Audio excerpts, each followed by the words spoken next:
Hello. हाँ। Hello. Hello everyone.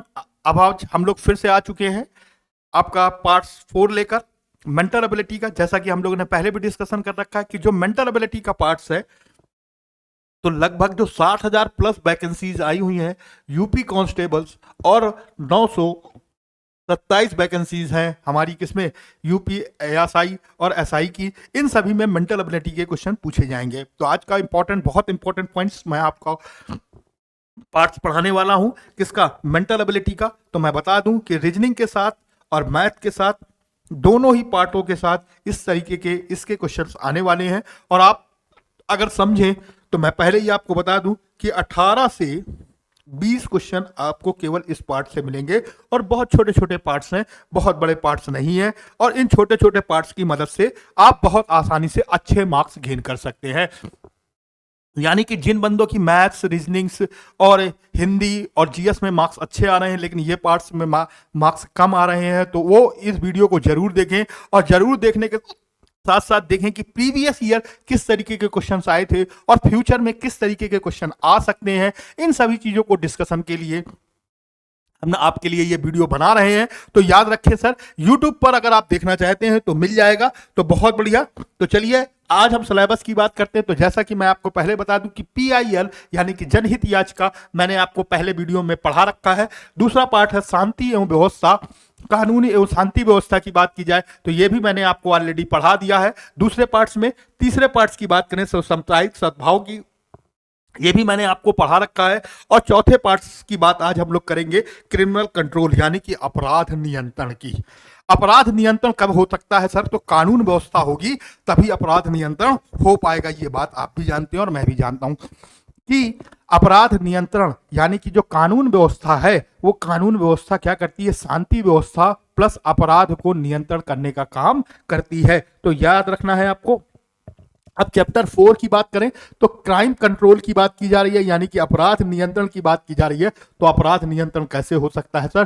तो अपराध को नियंत्रित करने के लिए हमारे कॉन्स्टिट्यूशन में जो कानून जैसी चीज लेके आई गई है, उससे ही हम क्राइम को क्या कर सकते हैं? कंट्रोल कर सकते हैं। और क्राइम को कंट्रोल करने के लिए ही हमारे पास आज हम लोग चैप्टर 4 पढ़ेंगे और जानेंगे कि कैसे क्राइम को कर सकते हैं। और पहली बात तो अगर हमें क्राइम कंट्रोल करना है तो सबसे पहले हमें क्राइम के बारे में जानना होगा कि एक्चुअल में क्राइम क्या है। क्राइम कई तरीके का, हत्या, चोरी, डकैती, ये तो क्राइम है ये, लेकिन ये बड़े क्राइम हैं। छोटे क्राइम, कहीं पर लिखा है धूम्रपान करना मना है और आप धूम्रपान कर रहे हैं, कहीं पर लिखा है शराब पीना मना है, आप शराब पी रहे हैं, नो पार्किंग की जगह है आप नो पार्किंग कर रहे हैं, ये भी एक प्रकार से देखा जाए तो अपराध की श्रेणी में है। यानी कि ऐसा कोई भी काम जो कानून को ब्रेक करके किया जाए वह निश्चित रूप से क्या है सर? अपराध है। और उसी को नियंत्रित करने के लिए जो प्रणाली बनाई गई है उसे को हम क्या कहते हैं सर? कानून। क्या कहते हैं सर? कानून। तो कानून यानी कि एक रूल्स है, और इस रूल्स के माध्यम से ही चीजों को डिस्क्राइब किया जा सकता है। अब आगे अगर हम बात करें तो अपराध की सबसे पहली परिभाषा, तो डिफिनीशन हमें देखना है किसकी? क्राइम की। यह ऐसी क्रिया है, क्या क्रिया है जिसमें किए गए क्रिया में त्रुटि है जिसके लिए दोषी व्यक्ति को कानून द्वारा निर्धारित दंड दिया जाता है। अर्थात अपराध कानूनी नियमों और कानून के उल्लंघन करने की नकारात्मक प्रक्रिया है जिसे समाज के तत्वों को विनाश होता है। बिल्कुल सही बात है। मैंने पहले ही बताया कि कानून का किया गया उल्लंघन, अगर आप किसी तरीके से कानून का उल्लंघन कर रहे हैं, क्राइम को आप नहीं समझ रहे हैं, क्राइम बहुत तरीके के होते हैं सर, छोटे क्राइम, बड़े क्राइम, साइबर क्राइम, ठीक है। और सबके लिए अलग अलग सेक्शन है, अलग अलग धाराएं हैं। पहले साइबर क्राइम नहीं होते थे, जब हमारा कॉन्स्टिट्यूशन बना था तब इतनी टेक्नोलॉजी बनी नहीं थी, इतनी प्रौद्योगिकी का विकास नहीं हुआ था, ना तो फोन था ना तो कुछ था, तो तब साइबर क्राइम नहीं होता था। लेकिन हमने देखा कि 2000 में जब टेक्नोलॉजी बहुत तेजी से साथ ग्रोथ करने लगी, 1992 में कंप्यूटर आ गया, और उसके बाद से बहुत तेजी के साथ जो हमारे पास कंप्यूटरीकृत हुआ और बहुत सारी चीजें हुई, तो लोगों ने साइबर क्राइम भी शुरू कर दिया और यह एक अनोखा तरीका निकाला। तो जैसा तरीका उन्होंने क्राइम करने का निकाला, वैसे ही हमारी कानून व्यवस्था, हमारे देश ने उस क्राइम को रोकने की भी व्यवस्था बना ली है। तो बिल्कुल सही बात करें तो अपराध का अस्तित्व समाज में अनादिकाल से प्रचलित रहा है।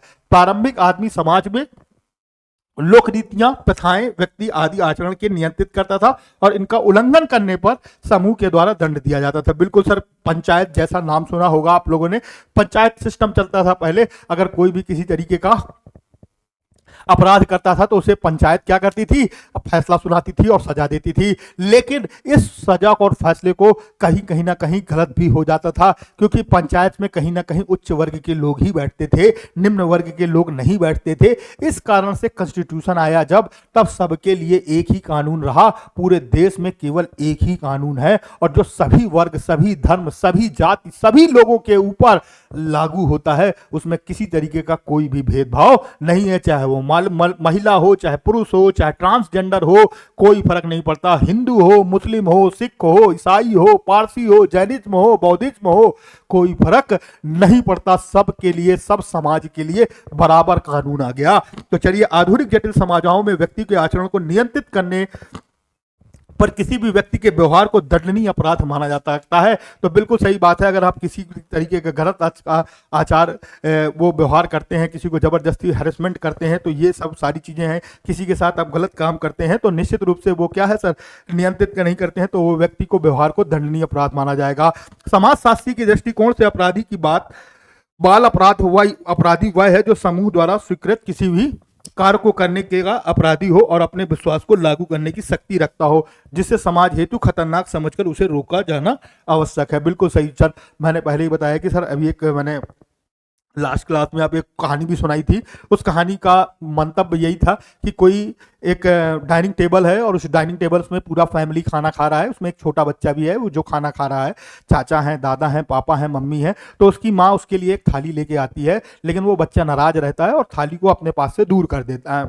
तो उसकी माँ वो थाली को उठाकर ले जाती है। तो सभी लोग जो परिवार के लोग हैं वो क्या करते हैं, उसको डांटने लग जाते हैं उस महिला को कि छोटा बच्चा है, उसको खाना नहीं दे रही है और उसको डांट रही है, और उसने जो पैसे लिए हैं वो अपने तू घर से लेकर आई थी। सारे लोग बहू को डांटते हैं, लेकिन वहीं पर फिर लास्ट में जो बहू के ससुर रहते हैं वो इस बात को बोलते हैं कि उसने 10 रुपए लिए नहीं है, 10 रुपए चुराए हैं। आज इसने 10 रुपए की चोरी की है, कल को ये डाका डालेगा, कहीं पर भी बड़ी रकम को भी चुराएगा। तो चाहे 10 रुपए की चोरी हो, चाहे 10 लाख की चोरी हो, चोरी चोरी है और अपराध अपराध है। तो अपराध को रोकने के लिए हमें शुरुआत से ही निर्णय लेना होगा कि अगर छोटा अपराध हो रहा है तो उसको वहीं पर दबाना होगा, उसको वहीं पर खत्म करना होगा, ताकि कभी भी वो बड़ा अपराध ना ले सके। और अगर छोटे बच्चे अपराध करते हैं और अपराध के लिए उन्हें बाल सुधार गृह भेजा जाता है, केवल इसीलिए कि वो फ्यूचर्स में अभी ही उसमें सुधार हो जाए और फ्यूचर में वो बड़े अपराध ना कर पाए। तो इस बात का हमें ध्यान रखना है। आगे बात करें तो अपराध का वर्गीकरण, जैसा कि मैंने पहले बताया कि अपराध को रोकने के लिए हमें अपराध को समझना पड़ेगा कि एक्चुअल में अपराध क्या हुआ है। अगर हम अपराध ही नहीं समझ पाएंगे तो कभी भी अपराधी को हम सजा भी नहीं दे पाएंगे और अपराध को कभी भी रोक नहीं पाएंगे। अगर हमें अपराध को रोकना है, तो अपराध को नियंत्रित करना है, तो हमें अपराध को समझना होगा। अगर हमें क्राइम को रोकना है तो क्राइम को समझना होगा। क्राइम पेट्रोल इसका सबसे बड़ा उदाहरण है कि क्राइम पेट्रोल आपको बताता है कि क्राइम कब हो सकता है, किन किन परिस्थितियों में हो सकता है, और उन परिस्थितियों को समझना होगा और उन परिस्थितियों पर ध्यान रखते हुए अपना काम करना होगा ताकि अपराध को रोका जा सके। उसके लिए कॉन्स्टिट्यूशन तो है ही, लेकिन कहीं ना कहीं हमें भी अपना पर्सनल अवेयरनेस रखनी होगी, किसी ना किसी माध्यम से ध्यान रखना होगा।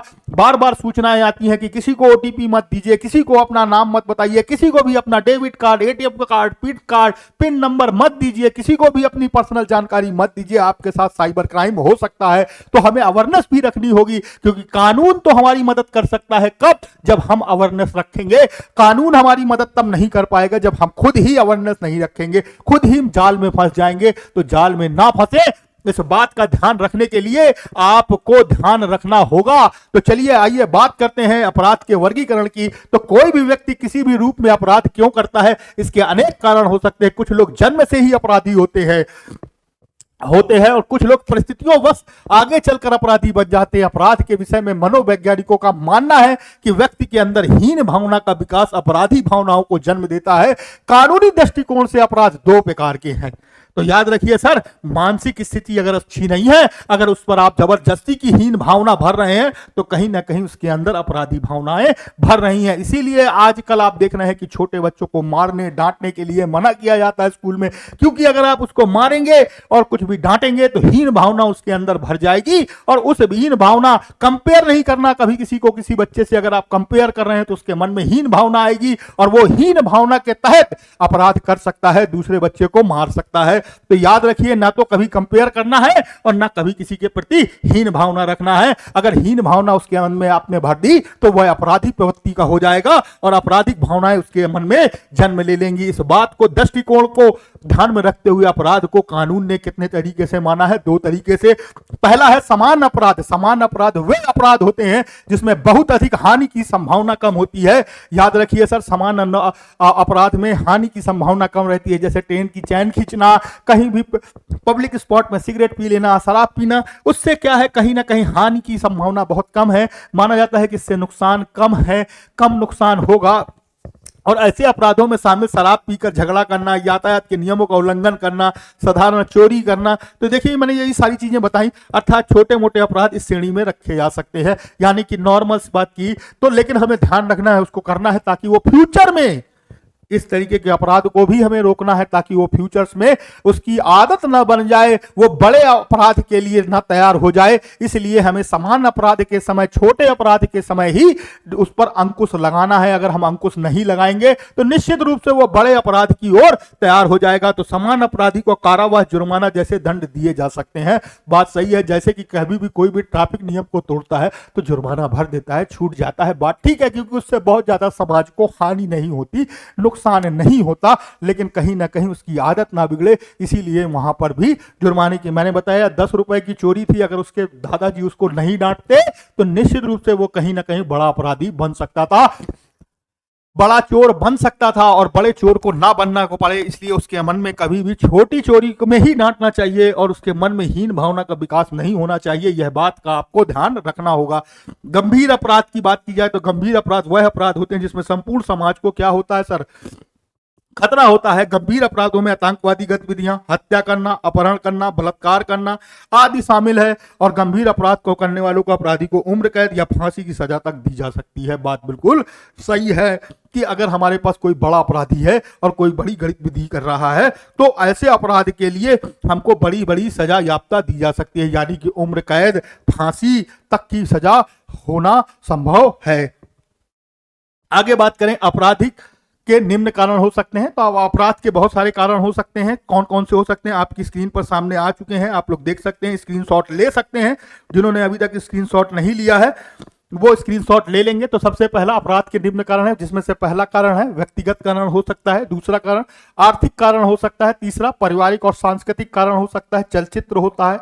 चलचित्र मतलब आप देख रहे हैं कि आजकल नई पिक्चर आई एनिमल, बहुत सारा लाइव एग्जांपल दे रहा हूं, एनिमल मूवी आई, लोगों ने उसको बैन कर दिया कि 18 साल से कम के बच्चे नहीं देखेंगे। क्यों? क्योंकि उनकी मानसिक स्थिति कमजोर होती है, कहीं उनके मन में इस तरह की छाप ना भर जाए, मार काट की भावनाएं ना बढ़ जाएं। इस बात का ध्यान में रखते हुए 18 साल के बच्चों के लिए वह पिक्चर क्या कर दी गई सर, बैन कर दी गई। तो याद रखिए, ज्यादा मार काट की पिक्चर बच्चों के लिए बैन हो जाती है। तो ऐसी गतिविधियां, ऐसे चलचित्र को भी बैन किया जाना चाहिए। अनैतिक वातावरण जैसे कि शराब पीने का माहौल है या कहीं पर भी लोग रह रहे हैं उसका माहौल है, तो इन सभी माहौल में भी कहीं ना कहीं वो बच्चा क्या हो जाता है, आपराधिक गतिविधियों में लिप्त हो सकता है और अपराध की ओर अग्रसर हो सकता है। शारीरिक विकार, यानी कि कोई मानसिक रूप से क्षुब्ध है या उसके अंदर किसी तरीके का कोई मानसिक विकार है, शारीरिक विकार है और उसको बार बार लोग प्रताड़ित कर रहे हैं, तो वो कहीं ना कहीं क्राइम की दुनिया में चला जाता है और क्राइम को अपना सब कुछ मान लेता है और सोचता है कि लोग मुझसे डरेंगे। कहीं ना कहीं वो, जैसे कि मान लीजिए किसी का पैर खराब है, उसको लोग सबको बार बार चिढ़ा रहे हैं और वो चिढ़ा रहे हैं और चिढ़ते चिढ़ते वो इतना अपने अंदर से कहीं ना कहीं मानसिक रूप से कमजोर हो गया, तो वो लोगों को दंड देने लग गया कि मैं लंगड़ा हूं, सबको लंगड़ा कर दूंगा। तो ये भी एक प्रकार का अपराध है और इस तरह की गतिविधियों में भी लोग आपराधिक गतिविधियों से क्या हो जाते हैं सर, जुड़ जाते हैं, अटैच हो जाते हैं। मनोवैज्ञानिक कारण, तो मनोविज्ञान का कारण है कि मनोवैज्ञानिक रूप से उसको लग रहा है कि यह सही नहीं हो रहा, मार दो। तो ये इस तरह के कारण भी हो सकते हैं। सामाजिक विघटन, समाज में चीजें हो रही है, मद्यपान, शराब पीने से तो सबसे ज्यादा झगड़े होते हैं सर। आप देखेंगे जब भी शराब पिएंगे, शराब पीकर गाड़ी चला रहे हैं, एक्सीडेंट होगा। इसीलिए शराब, मद्यपान नुकसानदेह है। पीने वाले लोग जो पी रहे हैं उनको मना करना है और हमको बताना है कि शराब सही चीज नहीं है। कहीं ना कहीं जो शराब पीते हैं वो चीजों को क्या करते हैं, हानिपूर्ण पहुंचाते हैं, और शराब से मानसिक स्थिति खराब हो जाती है। और अगर आपकी मानसिक स्थिति खराब हो गई तो आपको पता भी नहीं चलेगा कि कब आप आपराधिक घटनाओं के साथ जुड़ चुके हैं और अपनी आपराधिक घटनाओं में संलिप्त हो चुके हैं। इसीलिए शराब पीकर आपकी मानसिक स्थिति ना खराब हो तो मद्यपान भी एक कारण है जब आप अपराध की ओर बढ़ते हैं। समाचार पत्र, अब तो समाचार पत्रों का चलाना थोड़ा सा कम हो गया, नहीं तो एक टाइम था कि समाचार पत्रों में भी बहुत सारी चीजें ऐसी होती थी जिसको लोग पढ़कर मन में विचार करते थे और क्राइम की ओर ओत-प्रोत हो जाते थे। तो ये कुछ कारण हैं, 10 कारण मैंने लिख दिए हैं, और भी कारण हो सकते हैं, लेकिन मैं ये नहीं बताए कि ये 10 कारण मैक्सिमम टाइम मुख्यतः होते हैं जो क्राइम की ओर अग्रसर करते हैं। तो ध्यान रखना है आपको। आगे बात करें अपराधियों का उद्देश्य, तो अपराधियों का उद्देश्य की बात की जाए तो 52 अपराधियों का वर्गीकरण अपराधियों के उद्देश्यों के आधार पर किया गया है, जिसके आधार पर अपराध 5 प्रकार के हो सकते हैं। कितने तरीके के हो सकते हैं सर? 5 तरीके के। अगर हम बात करें तो पहले तो हमने बताया, आपने देखा हमने यहां पर कि अपराध को हमने बताया कि कानून की दृष्टि से कितने प्रकार के रखे गए हैं, 2 प्रकार के, एक सामान्य अपराध और एक दूसरा गंभीर अपराध। फिर मैंने बताया कि अपराध करने के कारण क्या क्या हो सकते हैं, वो आपने समझा, और उसके बाद से हम लोगों ने डिस्कशन किया कि अपराधियों के उद्देश्य क्या होते हैं, और उद्देश्यों के हिसाब से देखा जाए तो अपराधियों को कितने प्रकार से रखा गया, 5। कानून के हिसाब से 2 प्रकार से, और उद्देश्यों के आधार पर देखें तो 5 प्रकार से। पहला है राजनैतिक अपराध, राजनीति के लिए कर सकता है लोग, समाज के लिए अपराध, आर्थिक अपराध और काम संबंधी अपराध, और मिश्रित अपराध। यानी कि अगर अब हम बात करें तो राजनीतिक यानी कि राजनीति के लिए या किसी मुद्दे के लिए भी हम लोग अपराध कर देते हैं। सामाजिक अपराध यानी कि समाज में हम कोई सुधार करने निकल पड़े, या समाज में हमको कुछ बुराई दिखने लगी तो हम उसी को सुधार करने शुरू गए, तो इस तरीके के अपराध भी हो सकते हैं। आर्थिक अपराध, पैसे से कमजोर है, तंगी है, माली हालत है, पैसे नहीं है जीने के लिए, लोगों ने कहा चलो चोरी कर लो, साले को डका डाल लो, इसके पास रईस है, इसके पास पैसा है, मैं गरीब हूं, मेरे पास पैसा नहीं, इसका लूट लो, तो ये आर्थिक कारण भी हो सकता है। काम संबंधी अपराध यानी कि किसी को काम नहीं मिल रहा है, बेरोजगार है, बहुत दिनों से बहुत परेशान है, माली हालत खराब है, उसने कहा कुछ नहीं तो साला कुछ ना कुछ लाओ क्राइम ही कर लेते हैं, कहीं ना कहीं से तो पैसा आएगा ही आएगा। और फिर विस्तृत अपराध जैसे रेप है और बहुत सारी चीजें हैं जो हमारे पास इस तरीके के अपराध यहाँ पर शामिल होते हैं। अब आगे बात करें तो अपराध के लिए दंड प्रावधान है, आईपीसी अपराध की परिभाषा और सीआरपीएफ दंड का प्रावधान है। तो आईपीसी की धारा इतने के तहत इतनी धाराओं को यूज किया जाए जैसे धारा 42, धारा 149, 150, 151, 152 प्रत्येक पुलिस अधिकारी को अपराध को रोकने का अधिकार देती है। कुछ धाराएं ऐसी होती हैं जो डायरेक्ट आप यूज कर सकते हैं और डायरेक्ट ले सकते हैं, और ऐसी धाराओं को हम लोग यूज करने के लिए धारा 42, 149, 150, 151, 152 के तहत पुलिस अधिकारियों को भी अधिकार होता है कि वह अपराध को रोकने के लिए तुरंत एप्लीकेशन कर दें, तुरंत अप्लाई कर दें और तुरंत निर्णय ले लें और तुरंत अपराध को वहीं कर जड़ से खत्म करने की बात करने का अधिकार प्राप्त है। आईपीसी 1860 में लॉर्ड मैकाले द्वारा, मैंने पहले ही बताया था, लॉर्ड मैकाले द्वारा बनाया गया, जिसे 1962 में लागू किया गया था।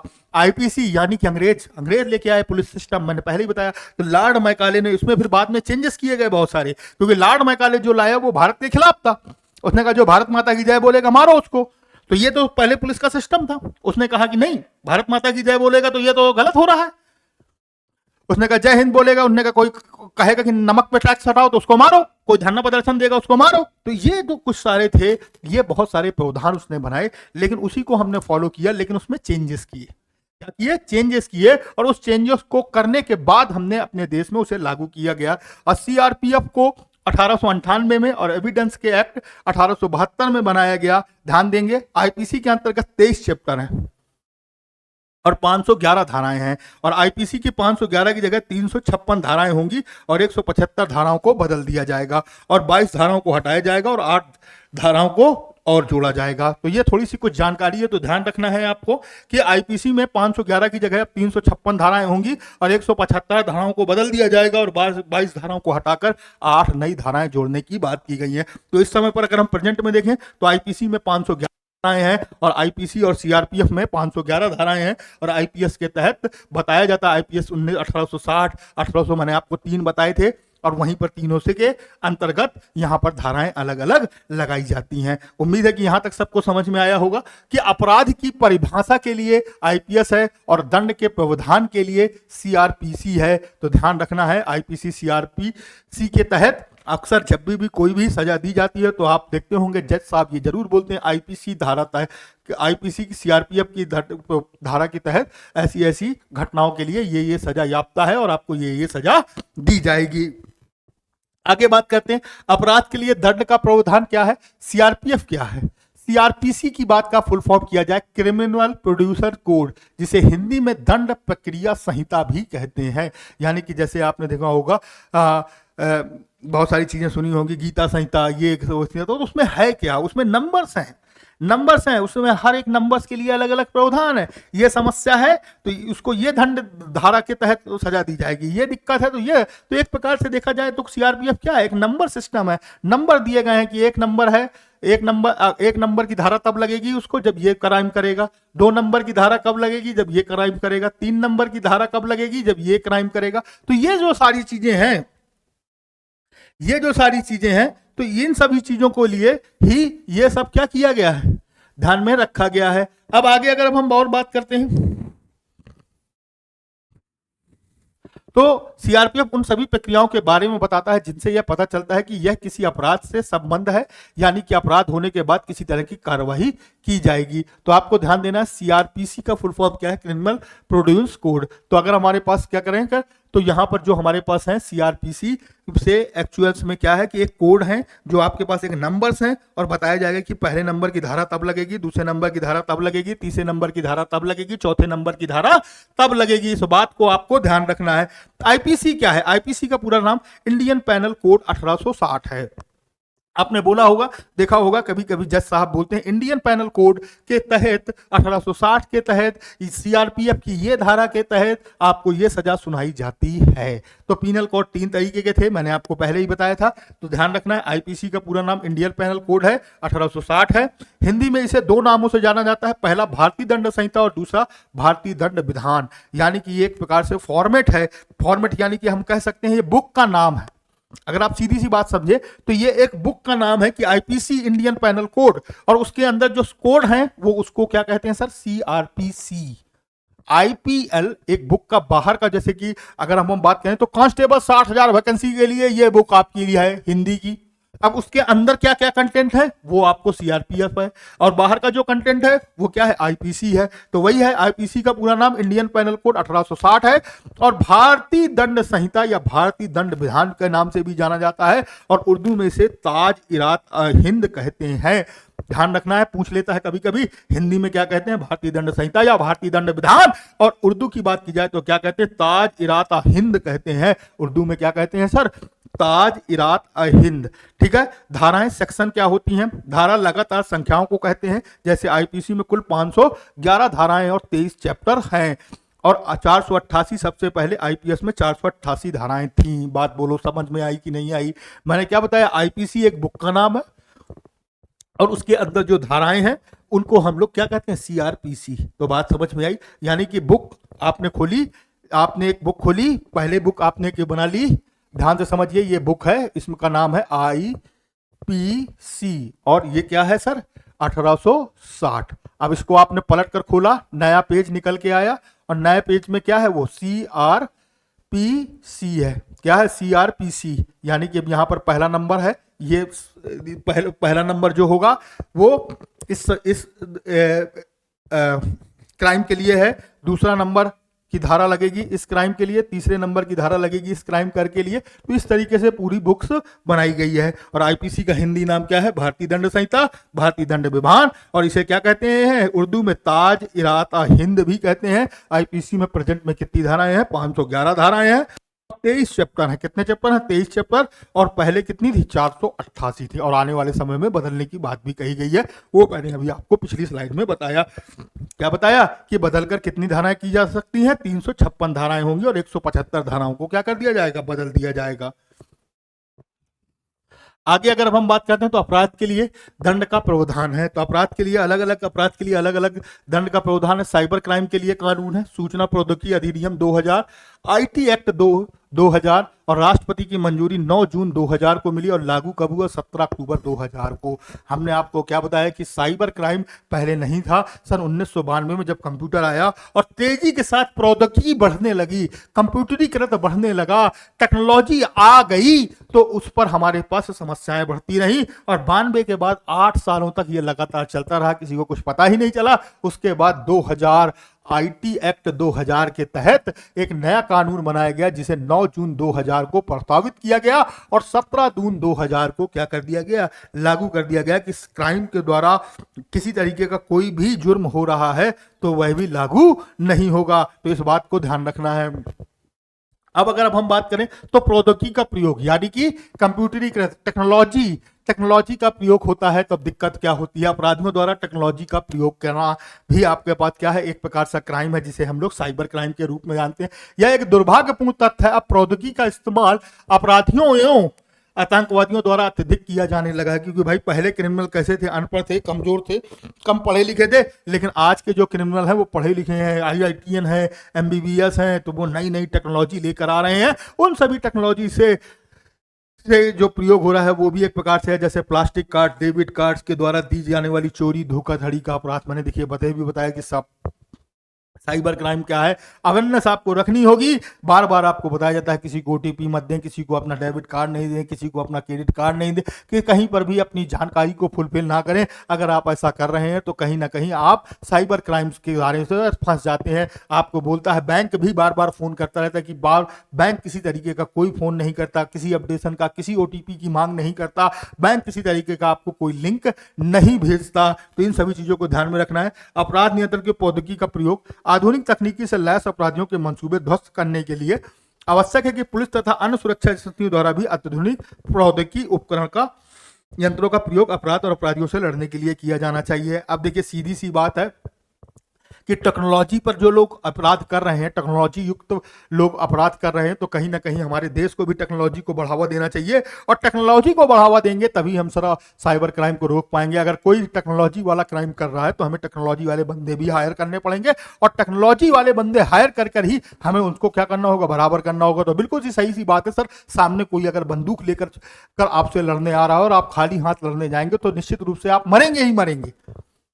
कोई सामने तलवार लेकर आ रहा है और आप खाली हाथ लड़ने जा रहे हैं तो आप निश्चित रूप से मरेंगे ही मरेंगे। पहले तलवारों से लोग लड़ाई करते थे, फिर अंग्रेज आए, बंदूक लेकर आए, तो बंदूकों से क्या हुआ, दूर से मार देते थे, तलवार से पास से मारना पड़ता था। अब साइबर क्राइम आ गया, दूसरे देश में बैठकर लोग यहाँ से हैकिंग कर लेते हैं और करोड़ों रुपए चुरा ले जाते हैं। उन सभी से बचने के लिए हमें वैसे ही तेज तर्रार और टेक्नीशियन लोग लेकर आने होंगे और कहीं ना कहीं इसकी भर्ती भी लोग करते रहते हैं। तो चलिए आगे बढ़ते हैं और देखते हैं पुलिस द्वारा प्रौद्योगिकी का इस्तेमाल करना। तो पुलिस द्वारा क्या क्या प्रौद्योगिकी का इस्तेमाल किया जाता है। अपराधों की रोकथाम के लिए पुलिस द्वारा निम्नलिखित तकनीकों पर आधारित है। तो अगर हम बात करें तो कहीं ना कहीं पहले पुलिस ऐसा नहीं करती थी, लेकिन अब पुलिस ऐसा करने लगी है। उसने कहीं ना कहीं टेक्नोलॉजी को अडॉप्ट किया है और टेक्नोलॉजी को अडॉप्ट करके अपने चीजों को ज्यादा से ज्यादा क्या किया है, बढ़ा किया है और साइबर क्राइम को रोकने की भरसक कोशिश की है। तो इस भरसक कोशिश में अगर मैं बात कर दूं तो अपराधियों को रोकथाम के लिए पुलिस द्वारा निम्नलिखित तकनीकियों पर आधारित है। सबसे पहला उपकरण क्या है, क्लोज सर्किट टेलीविजन, जिसे कहते हैं हम लोग सीसीटीवी।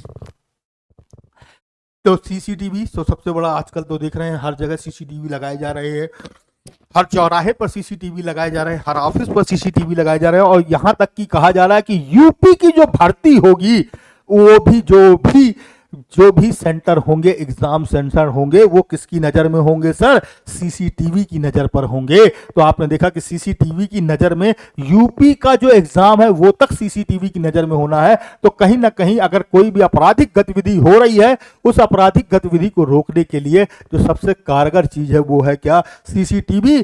क्राइम होने से पहले ही रोक लिया जाए, तो अगर क्राइम हो भी गया तो हम देख सकें कि क्राइम एक्चुअल में किसने किया है। इन सभी के लिए जो सबसे बेहतर टेक्नोलॉजी है वो क्या है, सीसीटीवी है। दूसरा टाइपिंग यंत्र। तो टाइपिंग यंत्र आज से नहीं है सर, जब से फोन आया है तो उसके पहले से भी फोन टैप होते थे और आज भी अब तो मोबाइल टैप होने लगे हैं। तो मोबाइल टैपिंग और फोन टैपिंग एक ही चीज है। अगर अब हम बात करें तो डायरेक्ट माइक्रोफोन, तो जो डायरेक्टर्स माइक्रोफोन होते हैं, कभी कभी आप लोग देखते हैं कि कोई क्रिमिनल है, उसके माइक्रोफोन लगा दिया गया, उसकी बातें सुनती रही जाती हैं। कहीं पर भी पता है कि यहाँ पर इस होटलों में आता रहता है या यहाँ पर यह आना है, तो पहले से माइक्रोफोन लगा देते हैं और क्रिमिनल की बातें सुनते रहते हैं। तो ये सारी चीज़ें टेक्नोलॉजी है। जीपीएस ट्रैकिंग व्यवस्था, जीपीएस टैग करने के लिए लगा दिया जाता है कि पता है इस कार में गलत गतिविधियां हैं, उसमें जीपीएस टैग लगा दिया, तो पुलिस वाले देखते रहते हैं कि एक्चुअल में ये बंदा कहाँ जा रहा है, किस तरफ जा रहा है, किस क्षेत्र में जा रहा है। उस तरीके के क्षेत्र में जा रहा है तो उसको हम तुरंत कैप्चर कर लेते हैं। कंप्यूटर सर्विलांस लगा सकते हैं, इंटरनेट सर्विलांस है, मोबाइल सर्विलांस है, स्वचालित वीडियो सर्विलांस है, मेटल डिटेक्टर है। तो आपने देखा होगा अब तो मेटल डिटेक्टर बहुत जगहों पर लगा रहता है। अब तो नॉर्मल मॉल में भी चले जाएंगे तो मेटल डिटेक्टर लगा रहता है।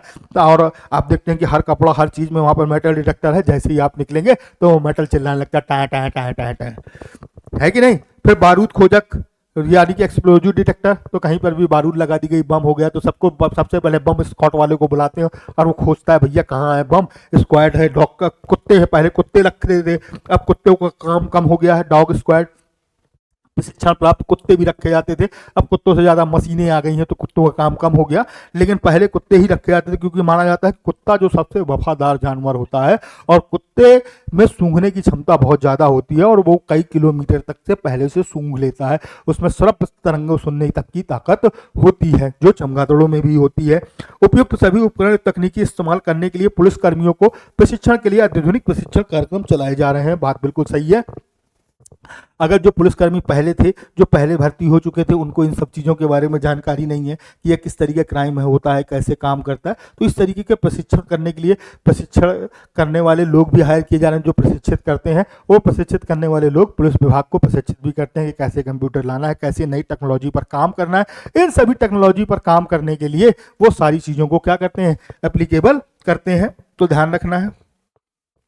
अब आगे आप बात करें तो अपराध नियंत्रण एवं बायोमेट्रिक्स। तो अपराध नियंत्रण का जो सबसे बढ़िया तरीका है वो क्या है, बायोमेट्रिक्स है। क्या है बायोमेट्रिक्स? वह विधि या तकनीक है जिसमें व्यक्ति की जैविक विशेषताओं, कार्यकिरिकी अथवा व्यवहार संबंधी विशेषताओं के आधार पर उसकी पहचान स्थापित की जाती है। यानी कि किसी भी अंगुली के चिन्हों को देखकर बताया जा सकता है कि वह व्यक्ति विशेष के हैं। तो अभी आपने देखा होगा आजकल आधार कार्ड बन रहे हैं, आधार कार्ड में सारी चीजें आपकी स्कैन हो चुकी हैं, आधार कार्ड के नंबर से ही सारी चीजें आपकी पता चल जाएंगी। यानी कि अगर आप उंगली लगा दें और उंगली के थ्रू वो चेक कर लेंगे आधार कार्ड के डेटा से मैच करके कि आपका एक्चुअल नाम क्या है, आपका पता क्या है, आपका नाम क्या है, आपके पापा का क्या नाम है, आपकी मम्मी क्या नाम है, सब कुछ वो आपके घर का पता तक ढूंढ लेंगे। और वो ये सारी चीजें कहाँ से होती हैं, इंसान की उंगलियों से होती हैं। क्योंकि दुनिया में जितने भी लोग हैं सर, उनकी उंगलियों के निशान कभी भी आपस में मैच नहीं होते, सबके मैच अलग अलग हैं। तो दुनिया में जितने लोग हैं सबके हाथों की उंगलियों के जो मैच हैं वो बिल्कुल अलग अलग हैं। तो ध्यान रखना है। व्यक्तियों के हस्ताक्षरों से भी उनकी पहचान की जा सकती है, लेकिन हस्ताक्षर कभी ना कभी कहीं ना कहीं किसी से किसी चीज से लोग मैच कर लेते थे। एक आदमी दूसरे आदमी के हस्ताक्षर बना लेता था मैच, लेकिन उंगलियों के निशान को मैच नहीं किया जा सकता, बायोमेट्रिक को मैच नहीं किया जा सकता। यानी कि उंगली के चिन्ह, रेटिना स्कैनिंग, आइरिस स्कैनिंग, हाथों की ज्यामिति, उंगलियों की ज्यामिति, आवाज का प्रतिरूप, चेहरे का कटाव और हस्तलिखित। आजकल तो आप देख रहे हैं ताले भी ऐसे आ गए हैं जो बायोमेट्रिक से खुलते हैं। अभी तो आप देख रहे हैं कि एटीएम पिन में कहीं कहीं पर एटीएम पिन है, कहीं कहीं पर तो बायोमेट्रिक वाले भी एटीएम लगना शुरू हो गए कि आपकी उंगली से ही खुलेगा और किसी से खुलेगा ही नहीं। आप देखते हैं कहीं अगर अब हम बात करें तो छोटे छोटे जन सेवा केंद्र होते हैं। जन सेवा केंद्र में कभी अगर किसी का एटीएम से पैसा नहीं निकल रहा तो जन सेवा केंद्र चला जाता है, जन सेवा केंद्र से अपने पैसे निकालना होता है। तो वहां पर उसको ना कार्ड की जरूरत होती है ना किसी चीज़ की जरूरत होती है, सिर्फ अंगूठे यानी कि उंगली के निशान से, अंगूठे के निशान से पैसे निकाल लेता है। तो इसी को कहते हैं सर बायोमेट्रिक। तो याद रखना है सर, क्योंकि आपकी उंगलियों के निशान पूरे संसार में किसी की उंगलियों के जैसे नहीं होंगे। सब इंसान की जो उंगलियों के निशान है, रेटिना का जो डायरेक्शन है, हार्ट बीट का जो चीज़ें हैं, जो है बहुत सारी चीजें ऐसी हैं जो चेहरे के कटाव हैं, हस्तलिखित, हस्ताक्षर हैं, वो आपके नहीं हो सकते। वो किसी न किसी के अलग अलग होते हैं। किसी की से भी किसी का भी मैच नहीं होता। एक्सपर्ट इस बात को जान निकाल लेते हैं। अब देखिए साइबर अपराध। आधुनिक सेल फोन प्रौद्योगिकी का प्रारंभ सर्वप्रथम डेनमार्क, फिनलैंड, नॉर्वे और स्वीडन में संयुक्त रूप से नॉर्डिक मोबाइल टेलीफोन के रूप में 1981 में हुआ। अगर अब हम बात करें तो आधुनिक जो सेल फोन है वो कहाँ कहाँ, सर्वप्रथम डेनमार्क, फिनलैंड, नॉर्वे, स्वीडिश और संयुक्त रूप से नॉर्डिक मोबाइल टेलीफोन के रूप में कब हुआ था सर, 1981 में। तो जो मोबाइल फोन है वो कहाँ से शुरू हुआ सर, 1981 में। स्वीडन के वैज्ञानिक ओस्टन मार्टिकल के आधुनिक सेल फोन का जनक तथा नॉर्डिक मोबाइल टेलीफोन प्रणाली का प्रणेता माना जाता है। तो स्वीडन के वैज्ञानिक ओस्टेन इसके आधुनिक सेलफोन का जनक माना जाता है, इस बात को ध्यान रखना है। और नॉर्डिक मोबाइल टेलीफोन प्रणाली का प्रणेता माना जाता है। तो ये सारी चीजें को आपको अपने दिमाग में रखना है। मोबाइल फोन जहां मानवीय जरूरतों के लिए एक आवश्यक उपकरण बन गया है, वहीं किसी की ब्लैकमेल करने, अपराध तथा करने तथा हिंसा कारित करने का भी उपकरण बन गया है। तो आपको भी पता है कि मोबाइल फोन ऐसी चीज हो गई है, लोग बाथरूम तक जाते हैं तो मोबाइल चिपका के जाते हैं कि नहीं जाते। और जो ये मोबाइल लेकर आप चिपकाए चिपकाए घूम रहे हैं ना, इसमें आपका सारा डेटा है। अगर आपका कोई मोबाइल हैक कर लेता है तो ध्यान रखिए, तुरंत उसको रीसेट कीजिए, रीस्टार्ट कीजिए, फॉर्मेट कीजिए। तो क्योंकि मोबाइल आप अगर अपने घर पे है, आपको लग रहा है कि वो चालू नहीं है, लेकिन अगर किसी ने हैक कर रखा है तो वो आपके बंद मोबाइल से ही आपकी सारी बातें सुन रहा है, आपकी सारी जानकारी दे रहा है, आपकी फोन कॉल कौन किससे किससे आप बात कर रहे हैं, किससे आप व्हाट्सअप चैट कर रहे हैं, किससे आप फेसबुक पर बात कर रहे हैं, वो सारा कुछ देख सकता है, सारा कुछ डेटा ले सकता है। तो ध्यान रखना है इस बात को। जरूरतों के लिए आवश्यक उपकरण है, वही किसी भी अपराध करने की हिंसात्मक उपकरण भी बन गया है। एमएमएस यानी कि अश्लील सामग्री को भेजना और डाउनलोड करना, धारा 67 एक्ट 2000, मैंने अभी बताया था ना कि धारा 67 एक्ट आईटी एक्ट किसके 2000। तो अभी मैंने बताया ना साइबर के लिए हमारे पास कब एक्ट बना था 2000 में। कब बना था 2000 में। और किसी को डाउनलोड करना, किसी भी अश्लील वीडियो को आप डाउनलोड करते हैं या किसी अश्लील वीडियो को आप प्रेषित करते हैं या सेंड करते हैं किसी भी तरीके का, तो ये सारे के सारे क्या है, अपराध हैं। तो आपको किसी तरीके का अश्लील काम नहीं करना है। और अगर आप ऐसा कर रहे हैं तो निश्चित रूप से आप कानून के दायरे में आ सकते हैं और साइबरी अपराध के मामले में फंस सकते हैं। लैंगिक सामग्री को भेजना या डाउनलोड करना, धारा 67 आईटी एक्ट 2000। और चाइल्ड पोर्नोग्राफी की सामग्री का भेजना और डाउनलोड करना 67 खा आईटी एक्ट 2000 के तहत है। तो देखिए आईटी 67 आईटी एक्ट 2000 के तहत अश्लील पोर्नोग्राफी। दूसरा, अगर आप लैंगिक सामग्री को भेजते हैं तो 67 ए लग जाएगा, ए यानी कि का बोल सकते हैं हिंदी में, और ए आईटी एक्ट 2000 लग जाएगा। और 67 धारा खा भी लगेगा, यानी कि बी बोल सकते हैं आईटी एक्ट 2000 तहत में। जब आप चाइल्ड के साथ ऐसा कुछ कर रहे हैं, बच्चों के साथ आप कुछ भी गलत कर रहे हैं, तो चाइल्ड पोर्नोग्राफी का भी आपको साइबर क्राइम में क्या लग जाएगा सर, कानून लगेगा। फिर उसके बाद मोबाइल फोन की चोरी 369, मोबाइल फोन की छिनौती 356, और मोबाइल फोन की लूट 392, और मोबाइल फोन से धमकी देना 503, और मोबाइल फोन से उद्यापन धारा 383 के तहत अपराध है। तो आपको ये सारी चीजें ध्यान रखना है कि मोबाइल आप किसी का छीनते हैं, मोबाइल आपके किसी का चोरी करते हैं, या मोबाइल आप किसी का पा जाते हैं और उसका दुरुपयोग करते हैं, या आप मोबाइल फोन से किसी को धमकी देते हैं, या बार बार आप उसको कह रहे हैं कि मैं तुम्हारा ये कर दूंगा वो कर दूंगा, तो सारी चीजें कहीं ना कहीं 2000 आईटी एक्ट 2000 के अंतर्गत आपको सजा हो जाएगी और साइबर क्राइम के अंतर्गत आप आएंगे। तो बात सबको समझ में आ गई होगी, बोलो हाँ या ना।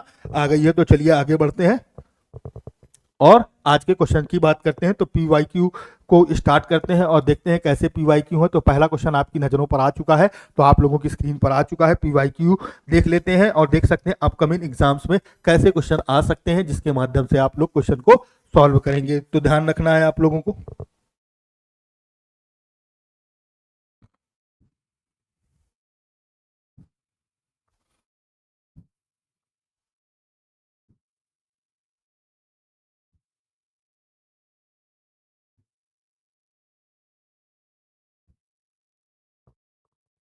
तो ध्यान रखना है। तो पहला है, अपराधी प्रवृत्तियों को प्रोत्साहन देने के लिए समाज के लिए क्या अधिक घातक है।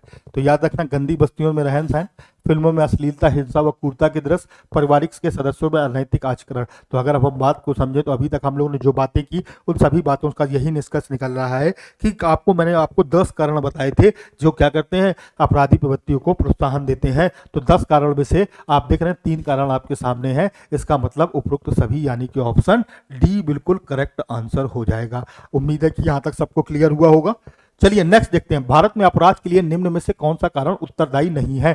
तो भारत में अपराध के लिए निम्न में से कौन सा उत्तरदायी नहीं है। उच्च शिक्षा, राजनीतिक भ्रष्टाचार, धार्मिक भिन्नता, निर्धनता और बेरोजगारी। तो उत्तरदायी नहीं है पूछ रहा है। तो अगर आपके पास राजनीतिक भ्रष्टाचार कहीं ना कहीं अपराध के लिए है, धार्मिक भिन्नता भी कहीं ना कहीं अपराध के लिए प्रवृत्ति करती है, निर्धनता निरक्षरता एवं बेरोजगारी। तो अगर अब आप देखें तो उच्च शिक्षा एक ऐसा है जो आपको अपराध से दूर ले जाता है, यानी कि आपराधिक गतिविधियों में आप उच्च शिक्षा है, उचित शिक्षा है आपके पास और उच्च शिक्षा है, तो आप आपराधिक गतिविधियों से क्या रहेंगे, दूर रहेंगे। इस बात को आपको ध्यान रखना है। अपराध की रोकथाम के लिए पुलिस द्वारा किस तकनीकी का उपयोग किया जाता है? तो आपने देखा कि सीसीटीवी, मैंने अभी अभी आपको बताया, जीपीएस ट्रैकिंग व्यवस्था, ये भी मैंने बताया, टाइपिंग यंत्र, ये भी मैंने बताया, और मैंने आपको बता दूं कि यहाँ पर तीसरे क्वेश्चन का जो आंसर होगा वो ऑप्शन डी होगा। और यहाँ पर सभी चीजें हैं जो कहीं ना कहीं क्राइम को रोकने के लिए उपयोग की जाती हैं। किसके द्वारा? कानून के पुलिस कर्मियों के द्वारा।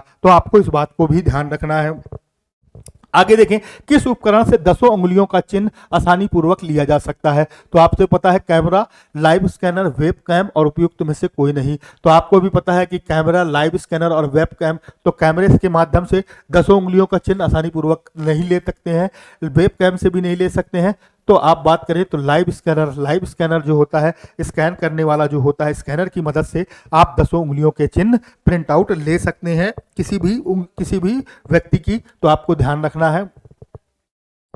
पांचवा, निम्नलिखित में से कौन सा साइबर अपराध है? तो साइबर अपराध कौन सा है? लूट, हत्या, हैकिंग, अपहरण। तो मैंने बताया लूट, हत्या और अपहरण अपराध तो हैं, लेकिन साइबर अपराध नहीं है। साइबर अपराध का मतलब होता है ऐसे अपराध जो टेक्नोलॉजी की मदद से किए जा रहे हो, और टेक्नोलॉजी की मदद से अगर हम किसी के पैसे चुराते हैं तो उसी को हम लोग कहते हैं हैकिंग। और किसी का मोबाइल अगर हमने हैक कर लिया या कहीं भी किसी तरीके की गलत गतिविधियां की, तो निश्चित रूप से ऑप्शन सी हमारा करेक्ट आंसर हो जाएगा। क्लियर है सबको? बात समझ में आ रही होगी। अब देखते हैं हम लोग नेक्स्ट, छठवां क्वेश्चन, ऑनलाइन खरीदारी के लिए कौन सी साइट लोकप्रिय है? तो ऑनलाइन के लिए देखते हैं फ्लिपकार्ट है, अमेजॉन है, बहुत सारी वेबसाइट्स हैं, लेकिन अगर अब हम बात करें तो यहाँ पर कई सारे ऑप्शन दिए, अमेजॉन, रेडिफ.com, indiatimes.com, उपयुक्त सभी। तो यहाँ पर अमेजॉन हो जाएगा, क्योंकि redifmail.com आपको पता है कि वो एक वो था, जीमेल के जैसे ही था, और indiatimes.com की न्यूज़पेपर के लिए होता है। तो ये न्यूज़पेपर की वेबसाइट है। तो ये जो हमारे पास amazon.com है, यह निश्चित रूप से बस ऑनलाइन खरीदारी के लिए है। लेकिन ध्यान रखना, ऑनलाइन जब भी खरीदारी करें तो समझदारी से अपना मोबाइल और अपना OTP यूज़ करें, क्योंकि कई बार गलत जगहों पर एड्स देकर भी आपको अपने प्लेटफॉर्म पर बुलाकर आपकी जानकारियों को वो क्या कर सकते हैं, हैक कर सकते हैं। तो इस बात का आपको ध्यान रखना है। वीडियो सर्विलांस से तात्पर्य क्या है? निगरानी रखना, प्रोग्राम बनाना, इलेक्ट्रॉनिक यंत्र बनाना, उपयुक्त में से कोई नहीं। तो वीडियो सर्विलांस हो या फोन सर्विलांस हो या किसी की ट्रैकिंग की बात की गई हो, ये सभी चीजें कहे कि किस लिए होती हैं? ये एक्चुअल्स में निश्चित रूप से निगरानी करने के लिए होती हैं, यानी कि ऑप्शन ए बिल्कुल करेक्ट आंसर है। अब आगे अगर हम बात करें तो आठवां, मोबाइल सर्विलांस से क्या तात्पर्य है? तो वायरस है, निगरानी करना है, नंबर पोर्टेबिलिटी, उपयुक्त सभी। तो यहाँ पर भी आपको मैं बता दूं कि मोबाइल सर्विलांस का भी काम क्या है सर? निगरानी करना है। तो मोबाइल सर्विलांस पर है, या आपका वीडियो सर्विलांस पर है, या आपकी गाड़ी सर्विलांस पर है, तो ये सारी चीजें हैं। यदि संक्षिप्त विचारण के तहत अभियुक्त को दोषी ठहराया जाता है तब उसे दंड दिया जा सकता है। कब दिया जा सकता है? 6 माह से ज्यादा नहीं, 1 वर्ष से ज्यादा नहीं, 3 माह से ज्यादा नहीं, 2 वर्ष से ज्यादा नहीं। तो अगर हम बात बताएं तो संक्षिप्त विचारधारा के तहत अभियुक्त को दोषी ठहराया जाता है तब उसे ज्यादा से ज्यादा 3 माह से ज्यादा सजा नहीं दी जा सकती। उसको कितनी सजा दी जा सकती है? 3 माह से ज्यादा की सजा नहीं दी जा सकती। कब? जब संक्षिप्त विचारण हो, यानी कि बहुत छोटा सा क्राइम हो, तो उसको ज्यादा से ज्यादा 3 महीने की सजा दी जा सकती है। आगे बात करें, सभी चिकित्सालयों चाहे शासकीय हो या निजी, एसिड अटैक और बलसक की पीड़ितों को निःशुल्क प्राथमिक चिकित्सा एवं चिकित्सीय उपचार उपलब्ध कराने के लिए कर्तव्यबद्ध है। तो अगर हम बात करें तो पहला है दंड प्रक्रिया संहिता धारा 356A के अंतर्गत, दंड संहिता धारा 357B के अंतर्गत, और दंड संहिता की धारा 357C के अंतर्गत, और फिर दंड प्रक्रिया संहिता धारा 53A(2) के अंतर्गत। तो मैं यहां पर बता दूं तो इसका सही ऑप्शन बिल्कुल सी है। तो सी बिल्कुल सही ऑप्शन है। तो दंड प्रक्रिया संहिता की धारा 357C के अंतर्गत आप किसी पर भी एसिड अटैक या बलात्संग के जैसे पीड़ितों के साथ या चिकित्सालय में या शासकीय निजी में कुछ भी ऐसा करते हैं तो आपको सजा यहाँ हो जाएगी और आप अपराध की श्रेणी में आ जाएंगे। तो आपको इस बात का ध्यान रखना है। 11 नंबर का क्वेश्चन देखते हैं, दंड प्रक्रिया संहिता के अधीन परिसीमा काल प्रारंभ होता है कब? शिकायत दर्ज करने के दिनांक से, अपराध के घटित होने के दिनांक से, अपराध के संज्ञान लेने से, घाने से, या इनमें से कोई नहीं। तो मैं आपको बता दूं इसका ऑप्शन बी बिल्कुल सही है। तो ऑप्शन कौन सा बिल्कुल सही है सर? बी, यानी कि दंड प्रक्रिया संहिता के अधीन परिसीमा काल प्रारंभ होता है कब? जब अपराध की घटित होने के दिनांक से, जिस दिन से आप अपराध घटित हुआ है उसी दिन से आप सजायाफ्ती हो जाएंगे और आपको पूरा का पूरा क्या होगा, नुकसान उठाने की जिम्मेदारी हो जाएगी। अब पीड़ित की परिभाषा दंड संहिता की धारा में दी गई है, किसमें दी गई है, तो अगर मैं आपको बता दूं तो यहाँ पर जो दंड संहिता है घा पा फा, तो अगर यहाँ पर आप देखें तो यहाँ पर पीड़ित की जो परिभाषा दंड प्रक्रिया संहिता की धारा 2B पर दी गई है, तो यहाँ पर क्या दी गई, 2B पर दी गई है, तो यानी कि ऑप्शन डी बिल्कुल सही है। तो यहाँ पर जो ऑप्शन होगा वो क्या होगा सर, डी होगा। तो आपको इस बात को ध्यान रखना है। अब धारा 125 दंड प्रक्रिया सहित अधीन प्रथम वर्ग मजिस्ट्रेट व्यक्ति को भरण पोषण के लिए भाषिक भत्ता दिए जाने का आदेश दे सकता है, उसके हो वयस्क विवाहित पुत्री हो, पिता हो, भाई हो, सखी हो। तो इसमें से अगर मैं बात करूं तो आपको बताना है कि इसका सही आंसर क्या होगा। तो इसका सही आंसर मैं आपको बता दूं फादर, यानी कि पिता। क्या होगा सर, पिता, यानी कि ऑप्शन बी बिल्कुल करेक्ट आंसर है। तो ध्यान देना है, धारा 125 दंड प्रक्रिया संहिता के अधीन प्रथम वर्ग मजिस्ट्रेट व्यक्ति को भरण पोषण के लिए मासिक भत्ता दिए जाने का आदेश दे सकता है, उसके पिता को बिल्कुल दे सकता है सर, और पिता को का ये कर्तव्य भी होता है। तो ध्यान रखना है इस बात को। उम्मीद है कि यहां तक सबको क्लियर हुआ होगा। और आगे बढ़ते हैं, धारा 321 दंड संहिता के अंतर्गत कौन अभियोजन प्रकरण वापस ले सकता है, राज्य शासन, मामले का भारसक लोक अभियोजक न्यायालय की अनुमति से, जिला मजिस्ट्रेट, मामले का भारसक लोक अभियोजक न्यायालय की अनुमति के बगैर भी। तो यानी कि यहाँ पर ऑप्शन कौन सा हो जाएगा सर, ऑप्शन डी हो जाएगा। तो ध्यान रखना है, तो यहाँ पर दोनों तरीके से चीजें मामले को वापस ली सकती हैं। तो यहाँ पर ऑप्शन डी बिल्कुल करेक्ट आंसर हो जाएगा। आगे देखते हैं, तो इसी के साथ यह पार्ट्स खत्म हुआ। तो हम लोगों ने यहाँ पर 15 क्वेश्चन डिस्कस किए क्रिमिनल कंट्रोल के लिए, यानी कि क्रिमिनल कोड, यानी कि अपराध नियंत्रण के लिए। और आपने देखा कि अभी तक हम लोगों ने 4 पार्ट्स डिस्कशन कर लिया है। अगले पार्ट्स में हम लोग फिर जल्दी से मिलेंगे। तो मैं आपको फिर बार बार याद दिला रहा हूं कि जो यूपी कांस्टेबल्स की वैकेंसी आई है उसके लिए बहुत इंपॉर्टेंट है, और 18 से 20 क्वेश्चन आपको 110% देखने को मिलने वाले हैं, साथ ही साथ मैथ के साथ ही साथ रीजनिंग के साथ। तो आज का ये जो पार्ट्स है वो यही कंप्लीट होता है। चौथा पार्ट्स हम लोगों ने कंप्लीट कर लिया है, 5वां पार्ट्स को कंप्लीट करेंगे हम लोग नेक्स्ट वीडियो में। तो जुड़ना ना भूलें और देखते रहें बराबर ये जो आपके मेंटल एबिलिटीज के पार्ट चल रहे हैं। तब तक के लिए धन्यवाद, थैंक यू। फिर मिलते हैं एक नए क्लास में, क्लास नंबर 5 के साथ। तब तक के लिए थैंक यू।